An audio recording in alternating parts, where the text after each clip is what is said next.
Dans la paracha de Miketz, il y a une phrase célèbre. Nous savons que Yosef a interprété à Pharaon les rêves qu'il avait vus et il lui a dit: mon cher Pharaon, le ciel vous annonce qu'il y aura 7 années d'abondance suivies de 7 années de famine.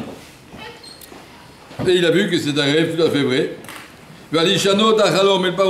Pourquoi ce rêve a été répété? Pourquoi il avait vu 2 fois le même rêve? Pour lui dire ça va commencer tout de suite. Attention, l'abondance va commencer et après il y aura 7 années de famine. Et pourquoi le ciel te l'a dévoilé? Tu verras tout seul. Pharaon, pour que Pharaon voie dès maintenant, un homme sage et intelligent, qui le nomme sur les restes Mitzrayim. Pourquoi faire? Pour qu'il aille enrichir, comment on va dire, stocker pendant les 7 années d'abondance. Ils vont rassembler toutes les orels de toutes ces années à venir. Mettre tout de côté sous la domination de Pharaon. Orel Béharim dans chaque ville, le Chamaou qui doit être surveillé. Orel et Picardon, c'est que ce Orel soit mis de côté. Le Sheva Shnei pour les Arabes, pour les 7 années de famine qui vont venir. L'Otigaret arrête arabe, sinon le pays va mourir de faim. Donc ils ont vu que c'est une très bonne idée. Écoutez la réponse de Pharaon. Bon, on ne trouve pas un homme aussi sage que ce monsieur-là.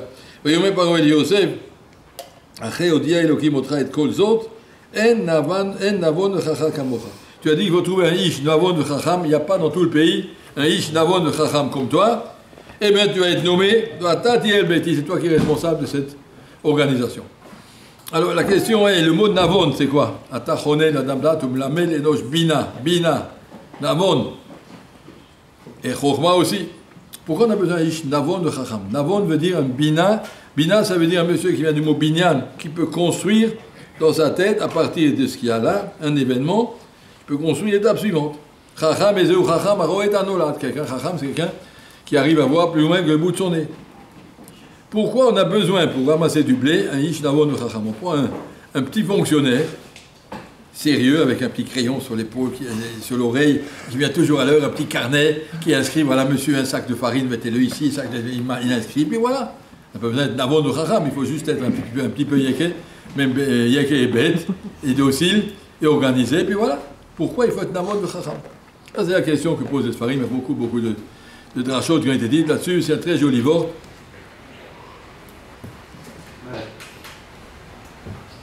Pas la peine de partir en vacances, vous revenez malade. Physiquement ou moralement. En tout cas, on dit que Yéré Pharaon Ish Navon de Chacham. Pourquoi il faut un Navon de Chacham? Parce que il y a 7 années d'abondance qui vont venir. Et par l'abondance, tout le monde sait, quand on a beaucoup de choses, on gaspille. On gaspille, ils vont manger, le plein qui reste, on jette. C'est connu que dans les pays riches, les poubelles, c'est ce qui est le plus... Des tonnes de manger qui sont jetées tous les jours, dans toutes les salles de mariage, il y a de quoi nourrir tous les pauvres de la ville avec ce qui reste dans les salles de mariage qu'on jette tous les soirs. Et avec ce que les agriculteurs ils jettent chaque année dans la mer, des quantités immenses, sociétés qu'on produit plus que ce qu'on a besoin, puis ça ne vaut pas la peine de mettre de côté, ça coûte plus cher, donc on va envoyer en Afrique pour les gens qui meurent, mais ils n'ont qu'à mourir. Oui, et puis tant pis, on jette tout, on jette partout. Société d'abondance, ils ne savent pas économiser. Une société d'abondance où le blé, il travaille, il pousse bien, cette année ça a bien poussé. On dit continue, peut faire encore une récolte, ça y est, c'est bon. Il faut un Ish Chacham, réveille-toi, réfléchis. Dans 7 ans, tu vas regretter chaque petit grain de blé. On te prévient, c'est une famine à Sheloya Kamo. Les gens vont crever de faim, vont mourir, vont se battre pour un grain de blé. Le Navon de Chacham, c'est quelqu'un capable de voir aujourd'hui la situation qu'il y aura dans 7 ans. Le Yetzirah, il te fait voir aujourd'hui. Il ne veut pas voir plus loin que le bout de son nez. Maintenant, j'ai envie de... Voilà, il y a de l'abondance, Baruch Hashem. On travaille un peu, on part en vacances, on a se reposer, on peut gaspiller, il y a plein d'argent, il y a plein d'autres. Mais après, il y aura la famine, après, on verra. Après moi, le déluge, j'en sais rien, on s'occupe. Alors, il dit à Pharaon, il faut quelqu'un qui soit sage, ça veut dire qu'il est capable de voir maintenant les besoins qu'on t'annonce à l'avance qu'ils auront lieu. Il y aura des besoins. Il faut maintenant quelqu'un qui puisse obliger les gens à donner. Tu as fait une récolte magnifique, tu travailles encore maintenant, tu laboures encore une fois, tu peux semer encore une fois, je veux encore 50 sacs. Et je veux encore ça. Et on ne donne pas aux gens maintenant par abondance des quantités, on leur donne un petit peu, voilà, ça suffit, on donne à chacun ce que vous avez besoin, mettez de côté. Si tu comptes combien il faut mettre de côté pour 7 ans de famine, vous savez combien il a mis, il a marqué dans un paracha, combien de sacs il a mis de côté? Ad ki chadal l'ispor qui mispar. Jusqu'à ce qu'on n'arrivait plus à compter, il n'y a plus de chiffres. Oui, 10 puissance, on ne sait plus combien. Il n'y avait pas de puissance à l'époque chez les Égyptiens. Et on comptait avec des baguettes, je ne sais pas comment. En tout cas, ils ne sont plus arrivés à compter tellement qu'il y en avait. Ça veut dire qu'il y avait des quantités immenses. Et ces quantités-là ont suffi. La première année, Yosef il a revendu, c'est-à-dire tout ce qui est marqué en paracha de Vaïgash, combien il a revendu, etc. Jusqu'à ce qu'il a acheté toutes les terres au pharaon, etc. Finalement, la famine n'a duré que 2 ans. Au bout de 2 ans, Yaakov est venu et il a donné une bracha à Pharaon que le Nil monte à sa rencontre. Pharaon est allé au bord du Nil et le Nil vient à sa rencontre. Donc la famine s'est arrêtée, il pouvait irriguer les champs. Ça s'est arrêté et puis à la mort de Yaakov, il y a eu nouveau encore 50 famines. À 17 ans, tu les auras. Le blé était là. Il fallait un ish navon de chacham pour mettre ce blé de côté parce que si on n'est pas navon de chacham, pendant les périodes d'abondance, on gaspille, on jette. Voilà l'histoire qui est marquée, sur laquelle tous les balais asfarim nous disent. C'est exactement la situation de n'importe quel juif. On vit ici dans le Hamazé avec une abondance de temps. Shem te donne le temps, on a la vie. Mais tu réfléchis, tu vas arriver à une période de famine. Il n'y a plus possibilité d'ajouter une toute petite mitzvah. C'est trop tard. Tu vis avec ce que tu as. C'est pas 7 ans de famine, c'est éternité de famine. Tu vis avec ce que tu n'as pas plus. Alors profite de chaque seconde ici. Si tu es navon, tu es capable de vivre un peu plus loin que le bout de ton nez. Réfléchis. Mais si je fais pas ça, ça va, je ferai demain. Mais demain, tu as besoin d'un autre, tu as besoin d'un autre.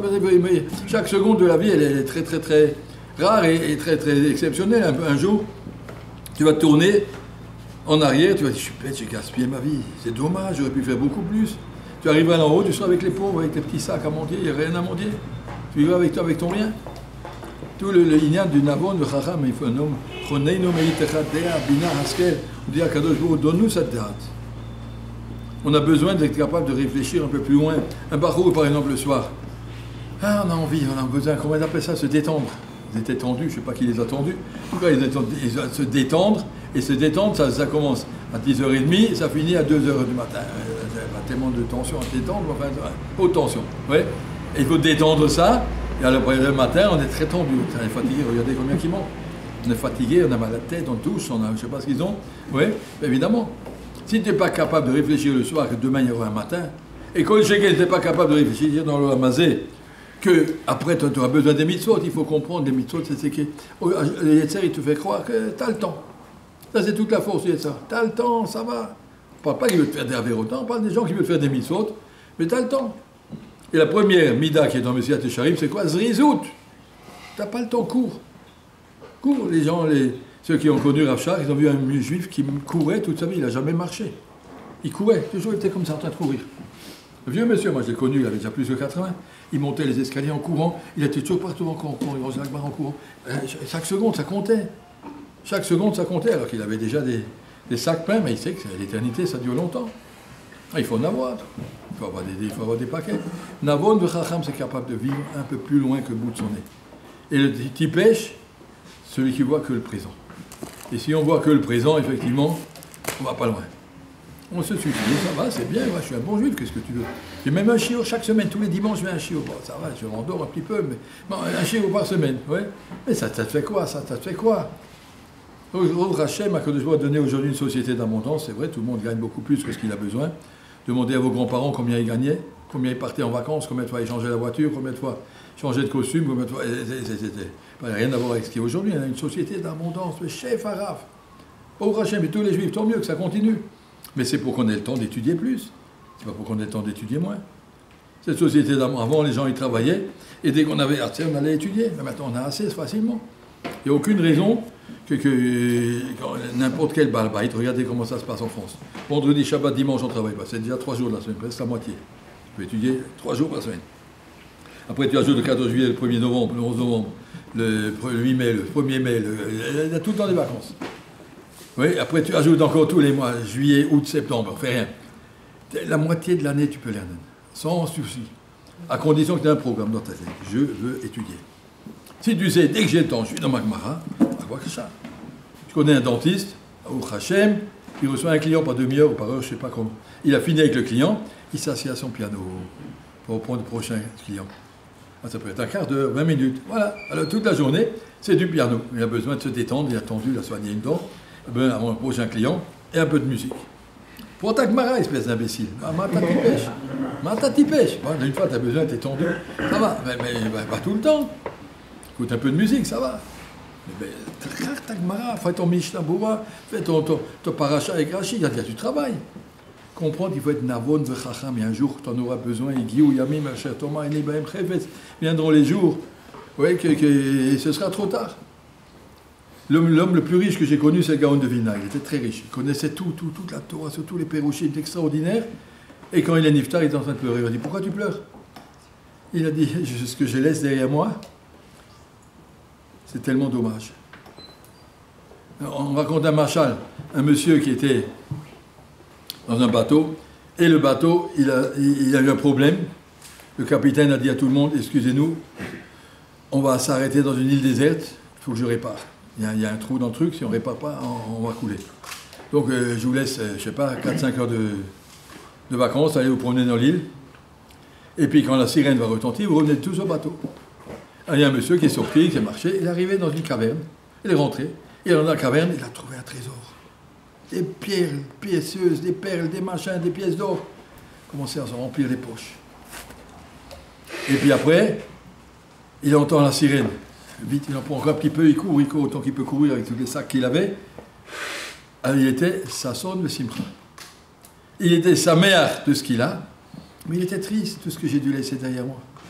J'aurais pu prendre plaisir, mais en plus, il y avait pas envie c'est bien ce que j'ai, mais j'aurais pu avoir beaucoup plus. Ça, c'est l'argage à un juif, se sentir qu'on est, d'un côté, Baruch Hashem, on est à la yeshiva, on a la Torah, mais on pourrait faire tellement plus. On pourrait faire tellement plus. J'ai des chaverim qui étaient à la yeshiva avec moi, tous les soirs. Il entrait au Beth Midrash, il refaisait 7 fois tout ce qu'il a fait dans la journée.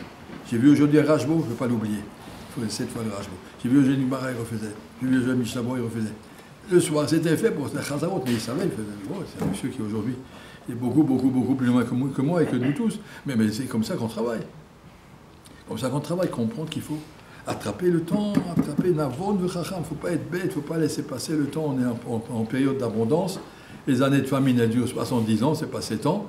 Puis après, des années d'abondance, mais après, il y a les années de famine, après, on ne peut plus en ajouter. Il faut vivre avec ce qu'on a. Hachem nous donne la chokma, d'être navon, de chacham, et de pouvoir profiter de ce beau temps qu'Hachem nous a offert.